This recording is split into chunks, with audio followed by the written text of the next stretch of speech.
রাত পোহালেই রাজ্যে প্রথম দফার নির্বাচন, তুঙ্গে ভোট প্রস্তুতি। বৃহস্পতিবার 16টি জেলায় 152টি আসনে ভোট গ্রহণ শুরু হবে। প্রস্তুতিতে কোনো খামতি রাখতে নারাজ নির্বাচন কমিশন।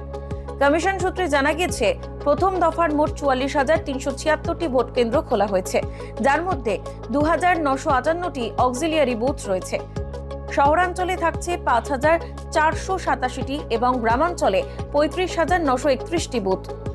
মোট বুথের মধ্যে 5,644টি সম্পূর্ণ মহিলা পরিচালিত, পাশাপাশি 207টি মডেল বুথ তৈরি করা হয়েছে। বালুরঘাট ও আসানসোল উত্তর এই দুই কেন্দ্রে মোট 2টি বুথ বিশেষভাবে সক্ষম কর্মীদের দ্বারা পরিচালিত হবে। সবকটি বুথে ওয়েবকাস্টিং ব্যবস্থা রাখা হচ্ছে।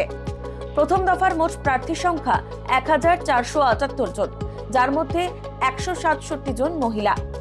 প্রার্থীর সংখ্যা নিরিখে কোচবিহার দক্ষিণ, করণদিঘি ও ইটাহারে 15 জন করে প্রার্থী রয়েছেন।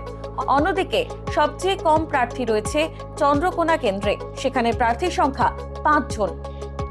ভোটার পরিসংখ্যান অনুযায়ী 100 বছরের বেশি বয়সী ভোটার রয়েছেন 4,025 জন। 85 বছরের বেশি ভোটার রয়েছেন 2,04,618 জন। বিশেষভাবে সক্ষম ভোটারের সংখ্যা 2,53,244।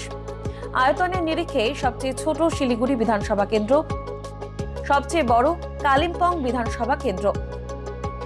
ভোটারের সংখ্যার নিরিখে সবচেয়ে ছোট কেন্দ্র মুর্শিদাবাদের শামশেরগঞ্জ এবং সবচেয়ে বড় পশ্চিম মেদিনীপুরের দাসপুর।